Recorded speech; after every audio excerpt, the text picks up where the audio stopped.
Kalimantan identik dengan hutan yang lebat, kelapa sawit dan kekayaan alam serta tambang batu baranya. Gak hanya itu, keindahan alamnya pun sangat menawan.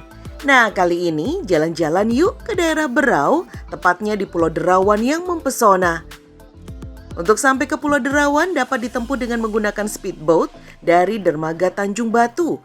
Hanya membutuhkan waktu 30 menit, kita pun akan disambut dengan deretan penginapan di Pulau Derawan. Nah, sambil menaiki sepeda, menikmati hamparan pasir putih menjadi kegiatan wajib. Apalagi deretan nyur melambai menjadi pemandangan yang sulit untuk dilewatkan. Buat yang hobi foto, ada beberapa spot foto oke banget nih. Dijamin hasil fotonya pasti keren deh. Gak hanya itu, suhu perairan tropis yang hangat di Derawan juga menjadi habitat bagi hiu paus yang berukuran besar. Bila beruntung, kita dapat menyaksikan kehadiran hiu paus tutul yang jinak ini. Bahkan, kita dapat berenang dengan jarak yang sangat dekat dengan whale shark. Walaupun hiu paus tutul ini sangat jinak, namun harus tetap menjaga jarak ya, untuk menghindari kemunculan hiu paus yang tiba-tiba.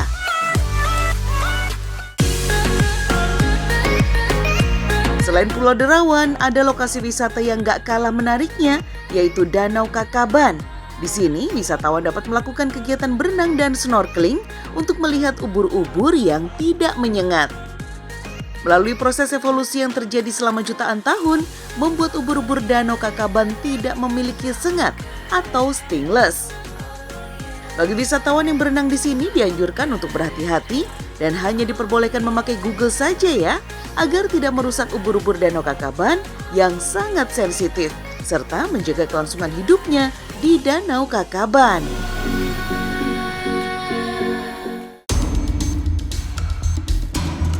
Siapa yang gak kenal kota Palangkaraya, sebuah kota yang mengalir di tengahnya Sungai Kahayan yang cantik. Di balik kebiasaan masyarakat Palangkaraya menggunakan perahu sebagai alat transportasi, ada kisah haru dan pilu seorang wanita muda yang mengalami kecelakaan kapal. Waktu umur berapa ya? Umur 12 tahun. Umur 12 tahun. Iya. Jadi itu nyemplung karena disuruh ngebersihin Sumbatan itu yang di perahu itu. Kan di perahu itu biasanya ada pembuangan airnya. ada pembuangan air. Ya, kalau dia jalan, airnya otomatis kebuang gitu, nggak usah ngenimba. Nah, kamu disuruh ngebersihin itu sama? Bukan ngebersihin, nutupin lagi. Saat itu, ketika sedang menyumbat lubang perahu, rambutnya yang panjang terlilit pada baling-baling kapal perahu motor, hingga ia mengalami kondisi seperti saat ini.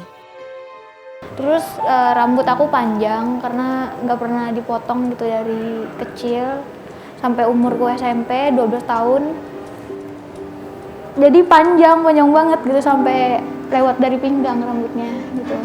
Jadi saat nutupin pembuangan airnya itu rambutnya kejuntai kayak gini. Ketarik. Iya, ketarik. Kegiatan rutin menyumbat pembuangan air di perahu menjadi keseharian bagi Ayu, bahkan dengan kondisi mesin baling-baling masih menyala. Hal inilah yang membuat kewaspadaan Ayu berkurang. Ia tidak menyadari bahaya yang sedang mengintai saat itu, hingga rambutnya yang panjang terlilit ke dalam baling-baling kapal. Kulitnya ketarik semuanya gitu. Jadi cuma ada sisa tengkorak kepalanya aja. Seketika itu Ayu sudah tidak bisa merasakan apa-apa, tapi ia masih ingat sempat meminta pertolongan kepada mamanya yang berada di lokasi. Enggak, aku udah nggak ngerasain. Udah nggak ngerasa apa-apa pasti kan? Aku cuma ingat ngomong gini sama mama. Mah, ambilin aku gitu. Terus mamaku jawab, nggak bisa, kamu nyangkut di situ.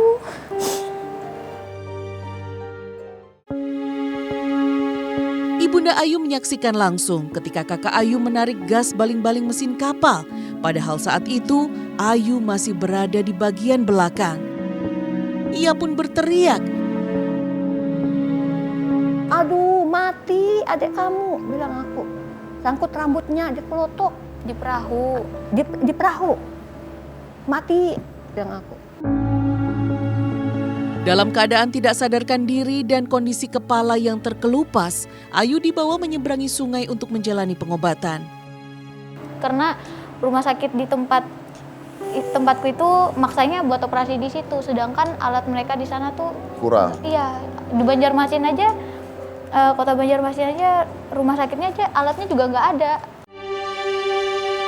Untuk menutup kepala Ayu, dokter mengambil kulit dan daging di beberapa bagian tubuhnya untuk dicangkokkan ke bagian kepala. Oke. Tangan, paha, Paha belakang, terus bagian selangkangan.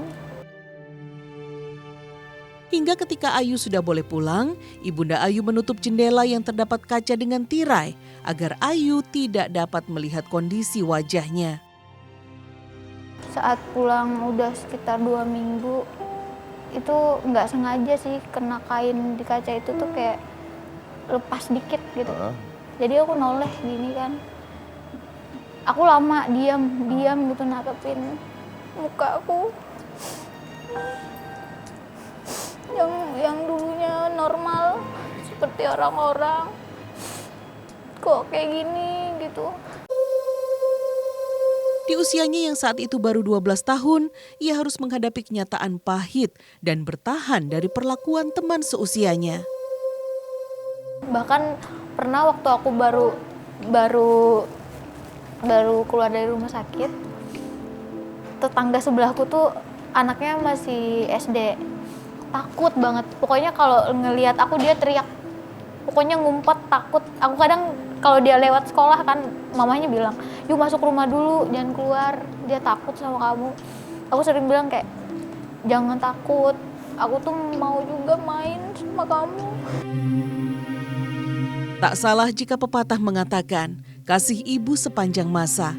Seperti itulah kasih yang diberikan seorang ibunda kepada anaknya. Makasih.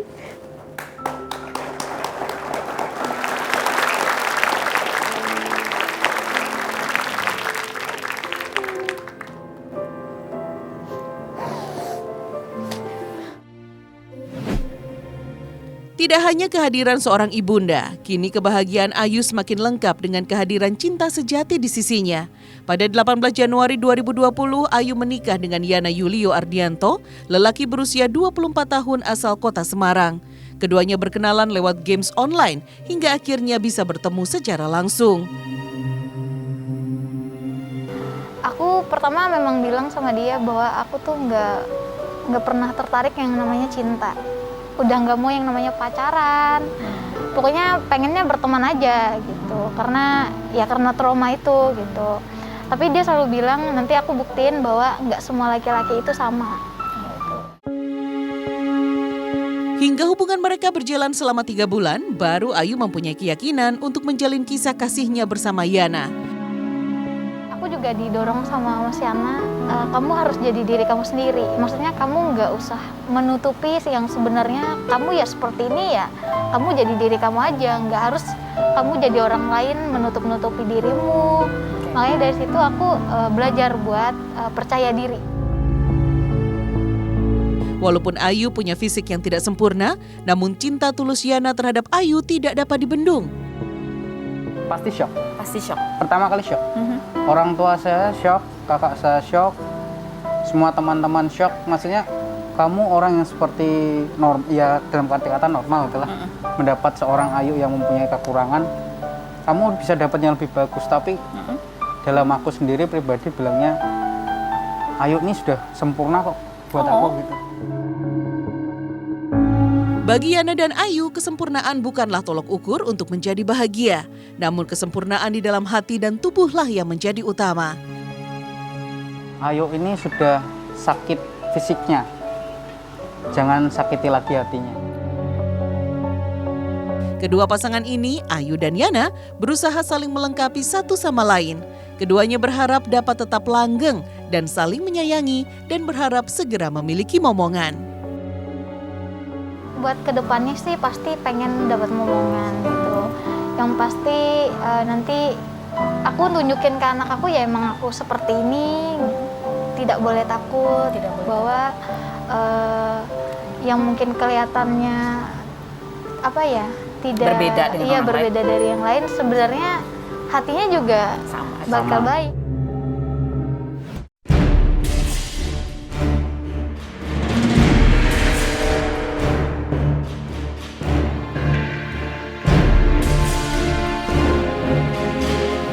Bencana dan mara bahaya selalu mengintai saat melakukan aktivitas. Meskipun sudah waspada dan berhati-hati, namun kecelakaan dapat saja terjadi. Selain karena lengah, juga disebabkan karena berbagai faktor lainnya. Tidak terkecuali para selebriti tanah air. Insiden kecelakaan maut pun pernah dialami aktris film serta model tanah air, Sheila Marcia. Sheila mengalami kecelakaan mobil saat melintas di kawasan tol Grogol Cawang pada tahun 2017. Diketahui ketika kejadian, Sheila sedang bersama asisten pribadinya dan sahabatnya Melodia Vanessa yang mengemudikan mobil. Mobil yang dikendarai oleh Vanessa menabrak bagian belakang kendaraan dump truck, kemudian oleng dan menerobos pembatas jalan hingga berada di jalur berbeda.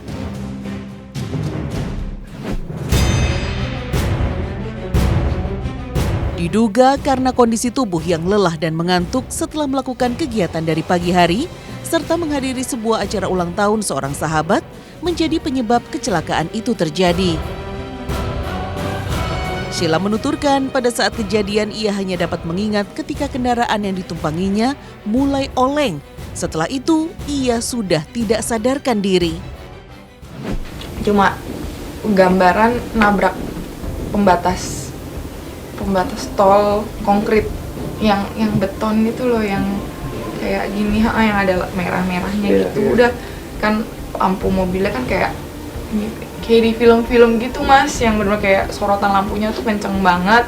Terus cuma itu yang saya ingat, yang jelas-jelas ingat, saya kejeduk, sudah saya nggak tahu apa-apa lagi sampai saya di rumah sakit. Akibat musibah kecelakaan yang dialami ini membuat Sheila dan rekannya Melodia mengalami luka serius. Sheila bersama Vanessa langsung dilarikan ke rumah sakit untuk mendapatkan penanganan lebih lanjut dari luka akibat kecelakaan itu. Artis yang tergabung dalam duo Emma itu mengalami luka di sekitar mata, hidung, bibir hingga tulang punggung yang retak dan bengkok. Di sini nih kalau dipegang sini sekarang saya nggak bisa rasa apa-apa, mati rasa.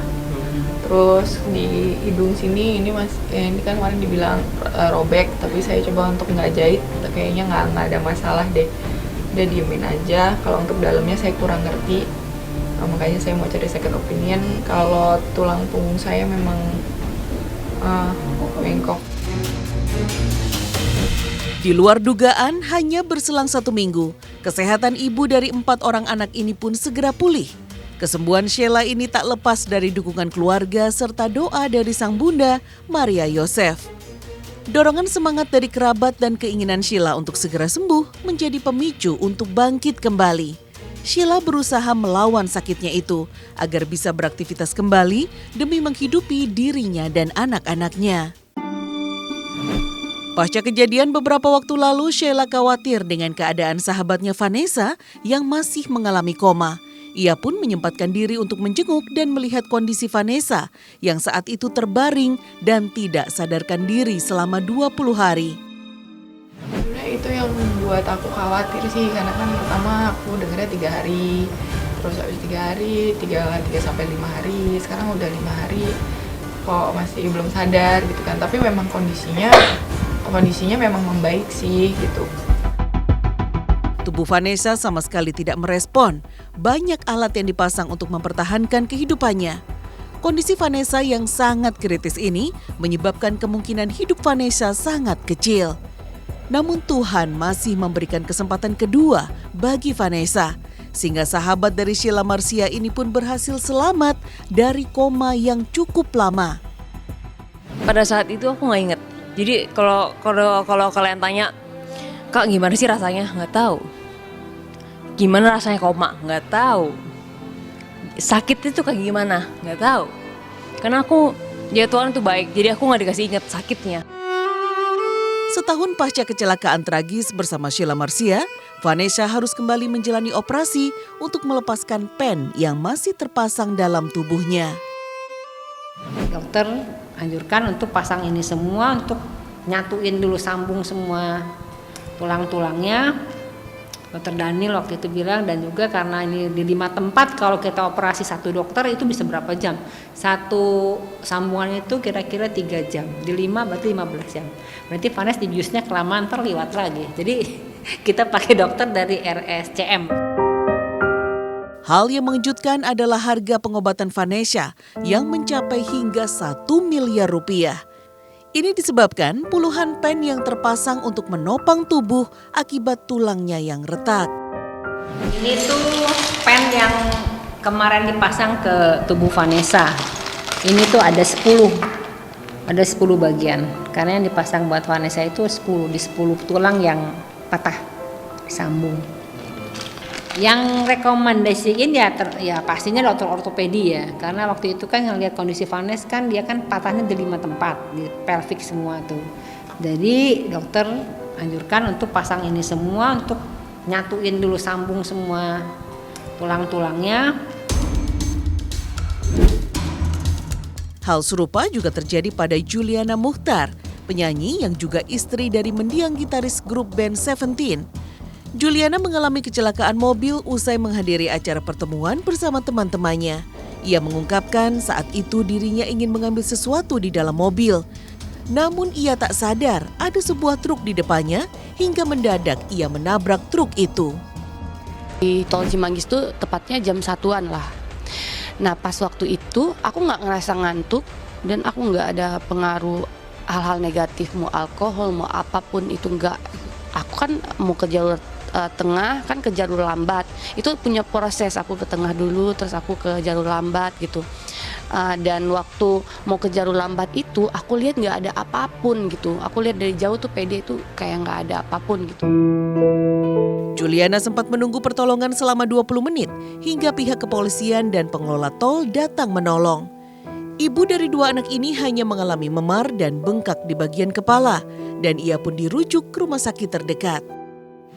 Pas duduk, loh kok truknya nggak ada, loh kok nggak ada orang sama sekali di tempat itu waktu itu di KM 18. Ini aku masih alhamdulillah masih yang lecet-lecet, masih memar-memar gitu. Ini leher agak nggak enak, terus di sini bengkak emang dari sini ke sini gitu. Sebagian besar orang beranggapan mengemudi saat mengantuk tidak membahayakan jiwa. Faktanya, 37% kasus kecelakaan di jalan raya disebabkan karena kelelahan. Bagi sebagian masyarakat, berangkat dari pagi hari hingga menjelang malam adalah aktivitas yang dilakukan sehari-hari, ditambah kondisi macet saat mengemudi sangat menguras tenaga. Nah, berikut tips ketika tubuh sudah lelah dan mengantuk saat berkendara. Segera lakukan gerakan ini ya. Gerakan ini disebut gerakan 1x8 pada kepala, bahu, pergelangan tangan, dan kaki.